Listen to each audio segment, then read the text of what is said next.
Hello and welcome to True Crime Rocket Science, the most authentic voice in true crime. Now, I have been wanting to respond to the McCann circus, especially regarding this ongoing circus act this year involving Christian Bruckner, but I've kind of been waiting for the circus act to sort of wrap up, and it's just been going on and on and on. And I know some of you, if you're like me, you're sort of kind of going, okay, so, you know, do you just selectively ignore the Cadaver Dogs stuff, you know? And we're not really specific about it. And so in this episode, I want to be specific about three things. I want to be specific about the media coverage of the McCanns in the first week of September. I don't know if you know this, but at one point the McCanns were official suspects. They were also prime suspects in this case. I don't know if you're aware of this. I don't know if they have maybe forgotten about it. I don't know whether the German police are sort of forgetful as well. Interestingly, I read an article in the from Australia. I think it's called SMH, and the journalist in that article wrote about the media-loving prosecution spokesman. That's that guy, Hans Christian Wolters. And so the Sydney Morning Herald very aptly describes him as a media-loving public prosecutor. Sorry, I thought he was a spokesman. But, you know, this is the guy who said they've got concrete evidence about this and about that, and then he refuses to be drawn into what that evidence is, and it's still going on. What is this evidence? My gut feel is the evidence, in inverted commas, is something Christian Bruckner said. That's not really evidence. In any event, I've kind of grown a little bit tired of waiting for this sort of latest circus act to die down, and since we're coming to the end of July, it's almost 2 months later, I don't really want to mess around anymore. I think it's time to sort of hit this little bunny on the nose. And what I'm going to do is, I'm not just going to sort of pontificate. I'm going to refer you to the actual media reports, and we're going to divide this particular episode into three areas. First of all, the press reports dealing with the McCanns as suspects, then their response, which is to deal with the cadaver thing as a legal obstacle, as a legal hurdle. And then thirdly, we're going to look at this legal sort of counter argument that they come up with and how that turns out, if I can put it that way. Before I get to that, I don't know how many of those interested in the Madeleine McCann case are also interested in the Chris Watts case, but I am covering that on a daily basis. I'm covering it via the Phone Data Review. I've already covered around about a month for free on YouTube, but the last 3 weeks I'm doing on Patreon for $1. So if you're interested in that, you can. If you haven't heard any of those episodes, go and check them out. But they are very interesting. They're pretty addictive, but they're also full of insights. And a lot of people are really finding them very compelling and very interesting. So if you're interested in following, obviously, the most critical period, which is to follow now, which is Chris Watts leaving to go to North Carolina, and crazily enough, even though it's with Shanann, they are sending one another texts in the middle of the night because they're not sleeping in the same room, and he's very standoffish. So you've still got this incredible record of what they're saying to each other when one would ordinarily not have that. when ordinarily you'd sort of expect them to talk to one another and argue with one another and shout at one another. And a lot of this is now done over text. So if you're interested in that, head on to Patreon. It's Patreon/TCRS, and it's for just $1. You can check that out. And now let's get started with this particular episode dealing with the Cadaver saga. So what I want to do is really just look at a very narrow window, and the window is from September 2007, when the McCanns are identified by the Portuguese police. I'm talking about both McCanns, Kate and Jerry, as suspects. They're charged with the accidental killing of their daughter. And what I will do is I'll provide you with all the relevant headlines. There is Kate and Jerry McCann named as suspects on the 8th of September 2007. And this is described as an extraordinary twist, where the detectives now believe Kate actually caused Madeleine's death. That's quite interesting, is that although Kate and Jerry are both named suspects, Kate is implicated in her death, and then it says, then hid the body before returning a month later to dispose of it. That's quite interesting. Returning a month later to dispose of it. I'm just quoting what is said in this article.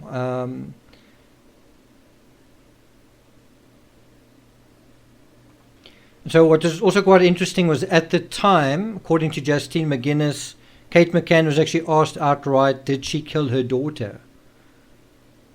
And she said she was shocked and angry. And when the crowd heard that the McCanns were identified or named as suspects, you could sort of hear them gasping audibly. At the time, Justine McGuinness said they believe, referring to the Portuguese police, they have evidence to show that in some way she's involved in the death of her daughter. She goes on to say, they have suggested that blood has been found in a hire car that they hired 25 days after Madeleine was taken. In the same report, the police asked Kate McCann, who's a doctor, who's also an anaesthetist, whether she'd sedated her daughter, leading to speculation that detectives think she may have accidentally given Madeleine an overdose. Jerry McCann quickly responded to this on his blog, saying, we will fight this all the way, and clearly they did. Interestingly, although there were gasps of surprise from the Portuguese public, this was sort of followed with whistles and jeers, and I think that has sort of continued subsequently. I don't think the Portuguese are too happy about what has happened in their country by these sort of foreigners. Also on September 7th, Time reported on the McCanns returning home as suspects, and you sort of see a photo of Jerry McCann carrying his children and Kate behind, also carrying another child. The New York Times on September 7th described the mother of Madeleine McCann formally named as a suspect in her disappearance. And so you sort of, in all of these articles, you sort of have the McCann spokesman or spokeswoman or whatever addressing the charges. And just imagine this: imagine someone accuses you of something, and then you have a spokesperson telling them that no, you didn't do it, or it's ludicrous that someone thought that you did something. And that's ridiculous and that's ludicrous. Well, that was kind of what Justine McGuinness was doing. She was saying it's clearly ridiculous. Then on the 8th of September, The Independent you had the following headline: Kate McCann, from anguished parent to grieving mother to suspect. And so I think one should sort of be clear that 138 days after the incident, this was the result. So around about May, June, July, August, about 4 months after it happened, the case cycled back all the way back to the apartment, all the way back to their villa, all the way back to their clothing, all the way back to Madeleine's cuddle cat, it went all the way back to the very beginning, and that's where they actually found this critical evidence. It wasn't easy to find, and some of the traces were, one could say, incomplete, but it appeared to be blood traces, and so at the end of all of that, the parents themselves emerged as suspects. In the Independent, they talked about the extraordinary suggestion that Kate McCann was actually offered a deal to confess, and she would be given a lenient 2-year sentence. That was the situation 13 years ago. In the Independent, there's talk about fierce speculation, and the main story surrounding the discovery of dried blood on the wall of the McCann's apartment. I think this was behind the couch. And then also suggestions that it had been wiped clean.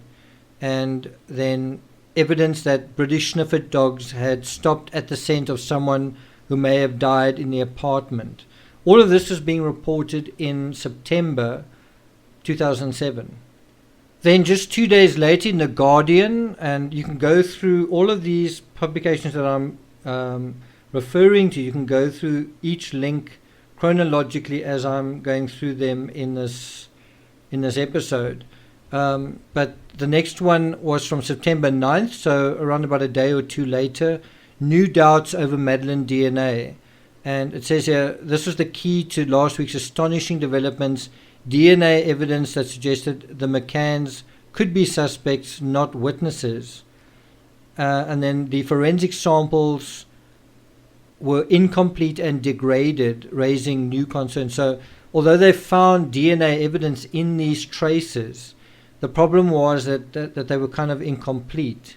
And because of that, you could say, well, there's doubt. And because of that, you could say, well, there's no proof that Madeleine's dead.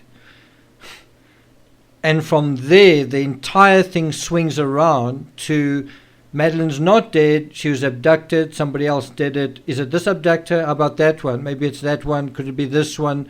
And that's how we get all the way to Christian Bruckner in 2020. But before we sort of jump that gun, I kind of want to backtrack a little bit, and I want to go back to the situation where the McCanns are suspects. They feel themselves to be suspects in the situation. And how do they respond? Well, Jerry wasn't kidding when he said, we're going to fight back. We believe Madeleine's still out there. He said this on his blog. In the Netflix documentary, I think it is episode, it could be 3 or 4, but there's an episode titled The Fight Back, and that follows immediately after they are made suspects. And that's a very appropriate name because that's exactly what they did. So if we continue to go through the chronology of the press coverage, we find, and this is not actually that easy to find, but we find a article from the 14th of September, so about a week after the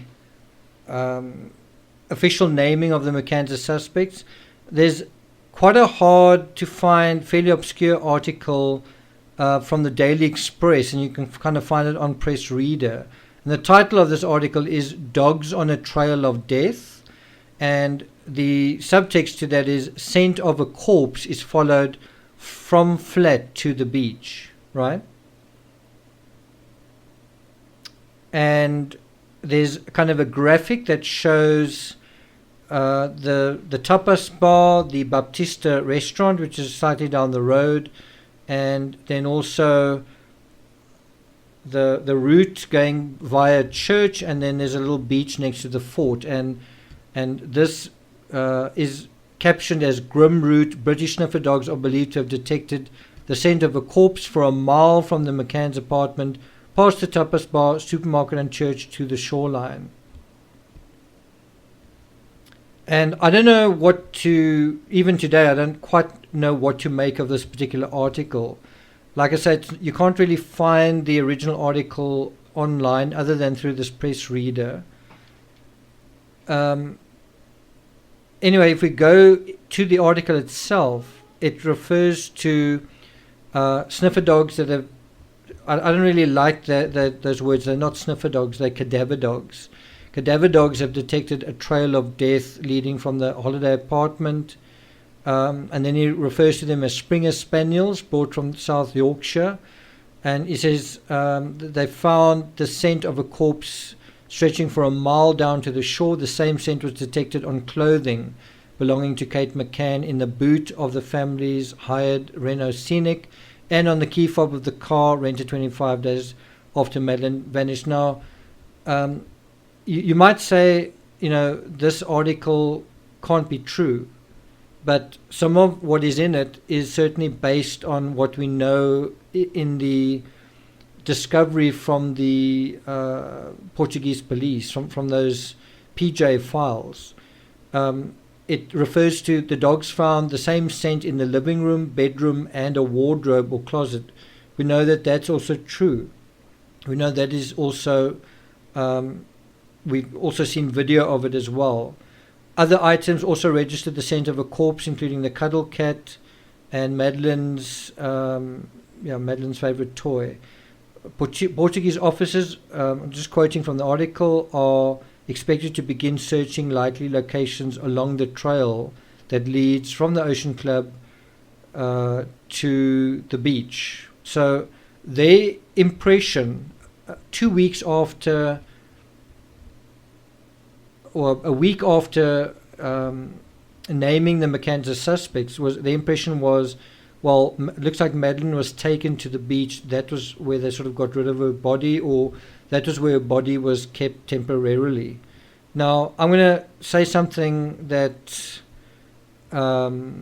is kind of a true crime rocket science insight, I guess. I think this is wrong. I don't think that the sniffer dog thing is... Basically, it's showing the direction that the cadaver went is from the apartment to the beach. Does that make sense? I don't think that's correct. What I think happened is Madeleine's body was carried on a different route to a stormwater outlet, not quite where the map shows, but not far from there. There's a pine tree a little bit further down the road. It's not far from there. It's in that area of town, but it's not quite there. And I do believe whoever put the corpse there then returned via a slightly different route, and it's possible that the route where the sniffer dog smelled something, it's possible that that's the route that this person made on the way back from doing that. I don't think that is the actual route that the corpse took.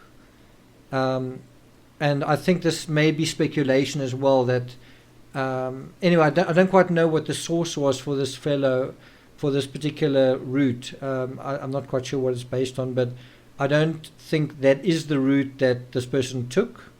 I think it's possible that some of this route is correct in terms of the route back to the Ocean Club, and what that possibly suggests is that whatever happened to Madeleine and whoever was involved stayed at the Ocean Club, and they needed to get her away from the Ocean Club, and then that person needed to return to the Ocean Club that same night. The cover of that article, and I wouldn't be surprised if the Daily Express was sued over this, but the cover of that article was Madeleine was killed by sleeping pills, and that this is a sensational new claim. I personally don't think she was. I don't think she died of an overdose or anything like that. I don't think sedation is irrelevant, but I don't think that is actually what happened.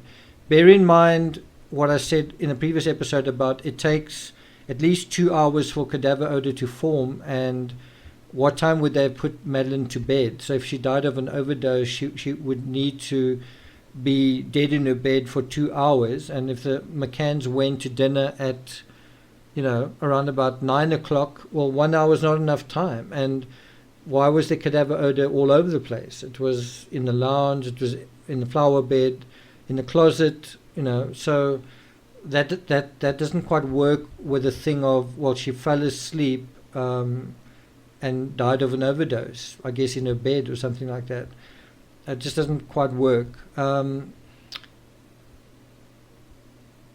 It goes on to say forensic material was collected at the end of July and early August, and Jerry and Kate were actually shown police video of the alerts of the dogs going crazy, and what did they think about it? According to the article, Keeler located tiny traces of blood in the McCann's apartment despite attempts to wash them off, so that's here as well.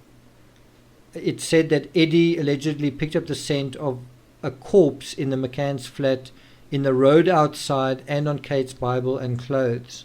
The dogs had previously travelled around Britain, blah, blah, blah. Again, I wouldn't put too much stake in everything that's written here. I don't know how much is accurate and how much isn't. I'm simply just referring to this particular article and just trying to see how the saga sort of unraveled. One thing that is probably worth noting is at the end of the article it says, experts say the crucial difficulty with sniffer dog evidence is that it cannot distinguish between corpses. This type of dog is trained to find bodies, not identify where bodies have been.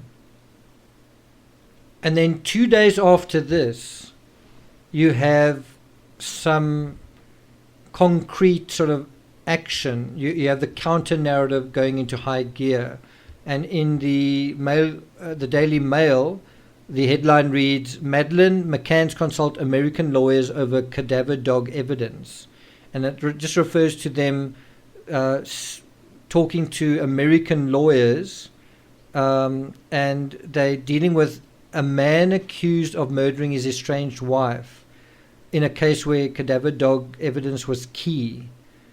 Right?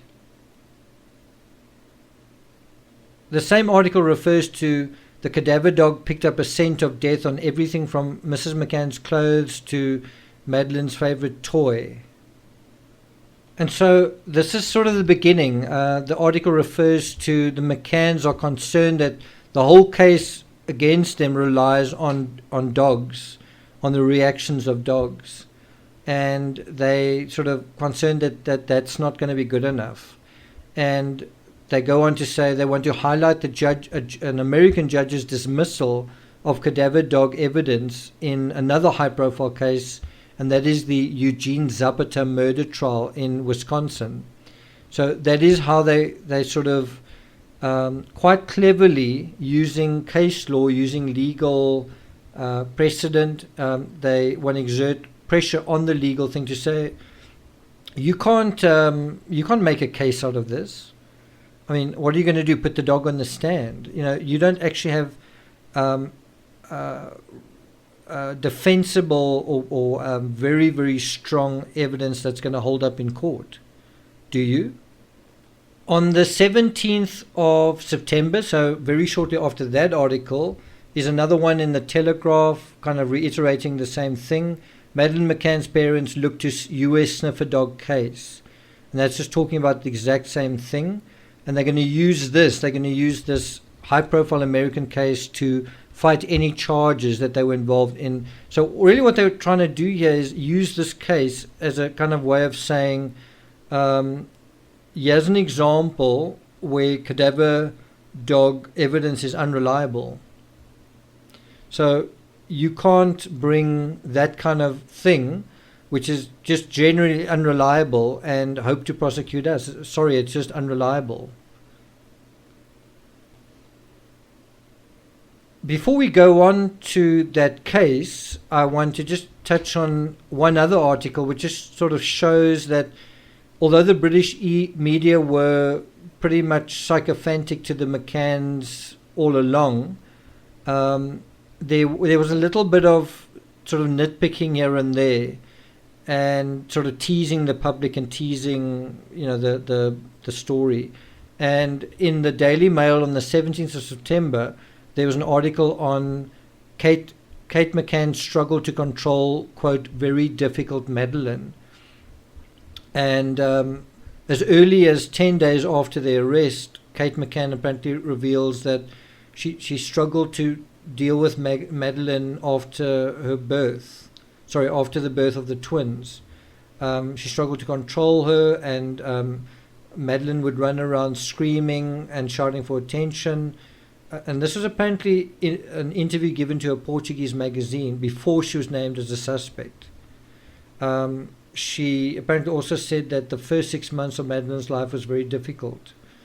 And so obviously this now comes after they've been named Arguido, and it's probably not, some people are probably not very happy about this. According to this tabloid, I think it's called Flash magazine, according to the tabloid, she said that Madeleine cried practically for 18 hours a day, and that she had to permanently carry her around. This is where you get into the realm of, well, can you rely on what was said here? Is there a recording of it? How do we know that this is what really happened? Did Kate really say so, etc.? But what this article was sort of acknowledging was just the difficulty that any mother has in raising any child, right? There are ordinary difficulties in raising a child, and I've got a puppy, and I've got to sometimes think about, should I leave the puppy? I mean, I just today went to buy something at a garage convenience store, and I left the puppy in the car, all the windows closed, and the door's not locked. Someone could have abducted the puppy. Someone could also have complained, well, the puppy couldn't breathe or whatever. It's not summer here, and it wasn't in the daytime, and I was literally in the store for maybe less than 10 minutes. But you could say, well, that is not right. You didn't do the right thing. But the flip side is, well, should you take a dog into a store when there's coronavirus? Someone could pat the puppy, etc., etc. I mean, how do you disinfect a puppy? In terms of if he's been on me or whatever. So I'm just saying, it's absolutely normal to be asking questions about what kind of child was Madeleine, what kind of parent was Kate. Was Madeleine a difficult child? Well, she was certainly at the age where children are quite difficult to put to bed. They don't necessarily always sleep well, and this article, whether it's accurate or not, was sort of touching on that. So we go from that to the Zapata case, right? Now, I see we're already at 27 minutes. I would really like to spend more time on this. It really is fascinating, but let me just sort of summarize it as follows. In the Zapata case, Jeanette Zapata, she was a 37-year-old flight instructor. She was in the middle of a messy divorce with her husband, Eugene, and then she just suddenly disappeared on the October the 11th, 1976, and her body was never found.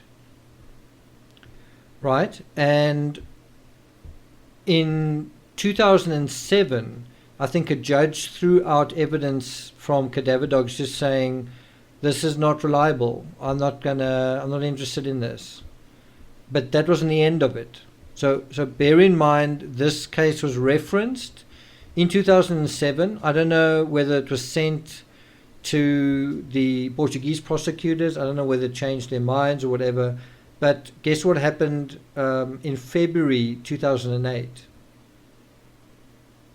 Okay, in the same Daily Mail article I referred to earlier, it sort of goes through that Zapata case as it stood at that time, and just how the cadaver dog evidence in that case was central, and then the judge dismissed it. And this was a murder trial in Madison, Wisconsin. So this had actually gone to trial, and detectives suspected Zapata of involvement, but they couldn't charge him because of lack of evidence, right? Same thing with the McCanns. They suspected them of being involved, but they can't charge him because of lack of evidence. And then police decided to conduct new searches using cadaver dogs. As far as I understand, they did other searches with cadaver dogs, and so they then subsequently did further searches. This is after many years, after like 30 years had gone by. and the dogs indicated that they'd scented human remains in an underfloor crawl space at the former family home and other properties linked to him, right? But the judge ruled that the dog's ability to detect human remains was too unreliable, noting that no remains had actually been found. Now, what kind of you can understand from this judge was that they literally found human remains all over the place. They found them in a container over there. They found it on that property over there. They found it under this house. And so the judge thought, you know what, this is crazy. You know, if she died, she should be there. She shouldn't be all over the place. These dogs are alerting everywhere. And so they said it's just too unreliable. And guess what Jerry McCann would say in interviews? It's unreliable. You can't rely on dogs. He's saying exactly the same thing. And then a year passed after this court case, and the same Wisconsin man admitted to killing his wife in 1976. So a year goes by, they can't prosecute this guy. The judge has thrown out the evidence in terms of the cadaver dogs, right? And there's sort of a limbo, a legal limbo, like a status quo that they just can't, it's like, what do you call it? Not checkmate. It is... just can't think of it at the moment. Anyway, and so what they do is they offer him a deal. They say, we'll give you this charge if you admit to what happened. And so what he does is he does admit it. He says that he so they charged him in 2006 with murder, but his trial ended last year in a hung jury. That was kind of what happened. Prosecutors made plans for a retrial. And then Zapata eventually admitted that he did it. And so this is now his story. So in order to get the plea deal, he had to say what had happened. And so this is what he said he did. He said he murdered his wife. He grabbed a paperweight, clubbed her from behind, strangled her, and then he cleaned up the blood. He wrapped the body in a tent and hid it in the woods. A week later, he bought land in Juneau County for the purpose of burying her, and there her body stayed for more than 24 years. Then he got worried that he might have to sell the land when he retired, so he moved the body to a storage locker, cutting the body into two to making it easy to transport. In 2005, after he learned detectives were working on the case, he returned to Wisconsin, cleaned out the storage locker, and took pieces of his wife's body in bags to Juneau County landfill, where he buried them. So if you want a sort of blueprint on how do you defeat the search for someone's human remains, well, you move them constantly, you cut them into pieces, and you distribute them all over the place, right? And how, despite that, how do you sort of find out that he was doing that? Well, you bring in cadaver dogs, and that's exactly what they did. They found these human remain smells all over the place. And what it turned out when Zapata confessed was that all those cadaver dog traces were 100% spot on. But at the time that the McCanns were sort of saying cadaver dog evidence is unreliable, a judge had ruled they were unreliable until it turned out that they weren't unreliable. So in the end, prosecutors could have retried Zapata and sent him to prison for the rest of his life, but they wouldn't have known exactly what had happened to his wife and all that. And I think someone wanted to have it resolved. The other thing is that the defendant was quite old. He was 68 at the time. So interestingly, Zapata took a lie detector test. He agreed to take one, and he passed it. But investigators nevertheless thought there was something unusual about his demeanor. So in the same way with the McCanns, where the case went all over the world, right now it's in Germany. In the Zapata case, I think it was like many years later, this detective went back to the house where the Zapatas lived, and she found I'm just trying to see if I can find her name, but anyway, her name's Stats. and STATZ, and she found a crawl space in the basement, and that hadn't been mentioned in the original police reports from 1976. And so she got trained colleagues with cadaver dogs to go and look into this place that hadn't been spoken about. And this one officer, Karen Corcoran, had trained and handled cadaver dogs for 10 years. And she said, it's hard to imagine that a dog can detect something from 30 years in the basement. But Corcoran explained, I think that an entire body decomposing, possibly early on, and in a space like a crawl space, can contain scent. There's no wind, there's no rain, the temperature stays about the same all the time. Cadaver odor is very, very, it's a potent odor, and it can stand the test of time as long as it's sort of protected from weather, especially water. In any event, in 2005, so around about 30 years, even more, they took a cadaver dog and went to work in the crawl space. Right away, she started really working the area of both sides, and then she eventually provided a formal indication, which is a bark for Cleo. Then a second dog reacted the same way, and police started excavating the crawl space. We found hairs. We collected bug carcasses in a Burger King cup. So they found things, but nothing they could tie to Jeanette Zapata. And this is what happens when you cover up a crime. You find very small traces, and you just don't find enough. And the cadaver dogs are showing that something definitely happened, but it's now up to the investigators to find something concrete. Can they? But anyway, they went on they kept on sort of tracking Zapata, and in a sense it was, I think, the daughter investigating her own father. She said, I was hoping dearly that my dad would turn out to be innocent. In any event, Zapata's daughter was determined to help detectives find out what had happened. She kind of had this crazy situation where the daughter of the actual murderer, at that time he was just a suspect, she was like in this impossible position. And when word got out to Zapata that they'd sort of opened the case, he showed up, and I think at Linda, his daughter, and she then called Detective Stats.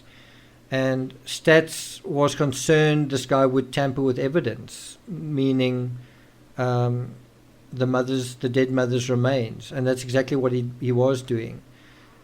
Eugene managed to avoid the detective, and he flew back to Nevada. Then Detective Stats paid a surprise visit to his house. I'm quoting from a CBS News article. I'll put the link into the description as well. So she confronted him, but he wasn't going to admit anything. And so it goes on. She found a receipt that Zapata bought shortly after a visit. I think he went to a Walmart, and he bought 2 gallons of water, an odor-absorbing mask, a few large containers, a tarp, 2 cans of Lysol, some pledge wipes, scissors, recycling bags, and paper towels. What do you think that was for?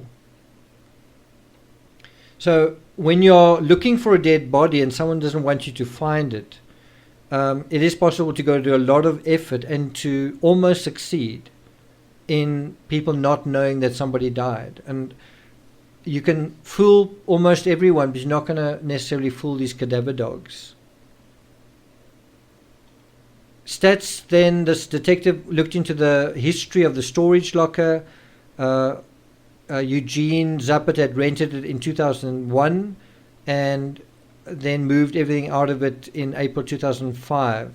Stats said no one had rented it since he'd vacated it, so they took the cadaver dogs into this container, and this time they smelled something in the storage locker themselves. And they said, I strongly believe that Jean's remains were in the storage locker since 2001. And he took her remains from there to the landfill in the trunk of the car. So here is a example of, as I say, how to defeat the authorities looking for human remains. You move them from one place to another, to another, to another. And further and further away from where they originally were. And although you're going to get cadaver odor there, you're not going to find the remains. Ultimately, Zapata took them to a large landfill, and it would be very hard to find them, her remains in the landfill.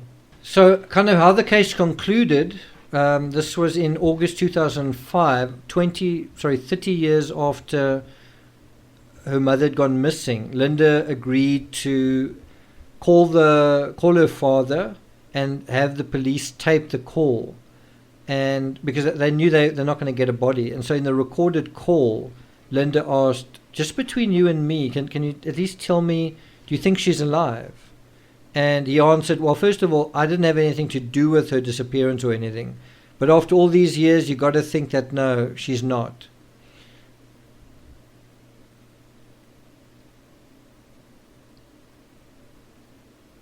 And I think in the same recorded conversation, Linda said something like, my gut tells me you did it. And then her father replied, wow, that's pretty powerful.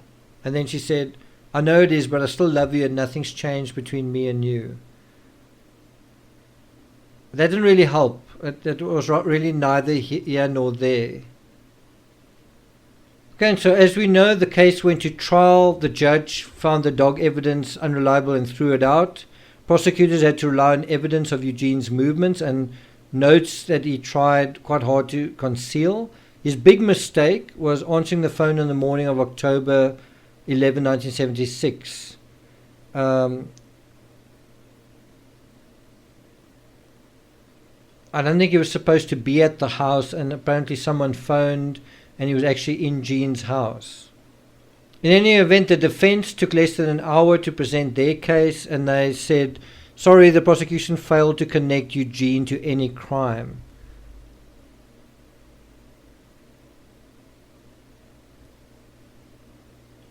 And so on September 17, 2007, Zapata walked out of court a free man, and this was a sort of a gold ticket for the McCanns. The McCanns could take this freshly minted case that had just happened and say, see, exactly the same thing, cadaver traces, you can't use it. You can't take this to trial. And isn't that what they gave the Portuguese prosecutors and said, this is case law, this isn't going to work. You can't use this to prosecute us. You need more. You're going to need Madeleine's body, and you're not going to get it. And they haven't gotten it.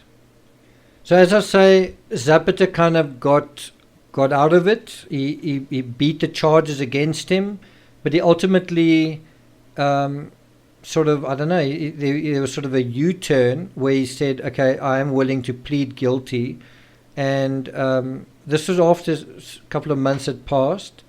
But he'd only do that if prosecutors would reduce the charge from murder to reckless homicide.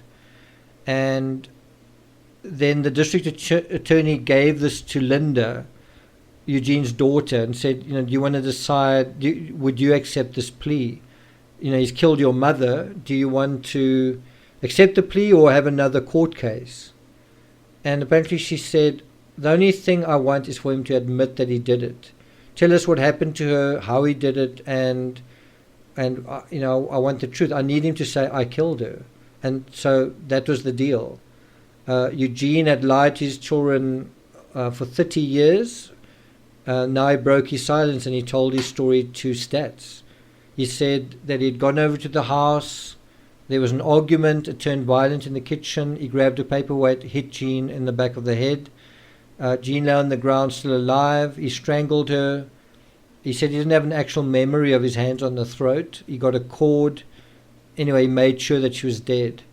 And then there was a 30-year, what CBS describes as a 30-year odyssey with Jean's body, burying it, exhuming it, and reburying it. And I've made the case before I knew about this, by the way, that's what happened with Madeleine, that Madeleine's body was disposed of somewhere, it was moved somewhere, and then disposed of finally.